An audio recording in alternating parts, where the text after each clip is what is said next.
နိုင်ရဲ့အဝေးရောက်သွားရင်မမေ့နဲ့ဒီတခါနောက်ဆုံးလာနောက်ရပဲနာနာရှမ်းစကားရီနဲ့နှုတ်ဆက်ကြမယ်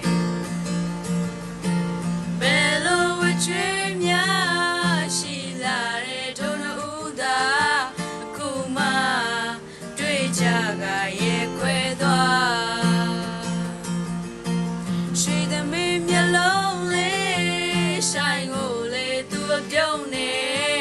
နှုတ်ဆက်ကရဲ့ခွဲသွားမယ်သူဘယ်လိုဝချွေးများရှိလာတဲ့ထုံးဦးသာခုမှ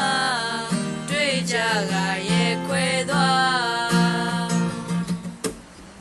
စိတ်ထဲမှာလေးတကယ်ခံစားရပေါ်ခွေခွဲစားဖို့သူရေမောလာစေအငဲ့နိုင်ရဲ့အဝေးရောက်သွားရင်မမေ့နဲ့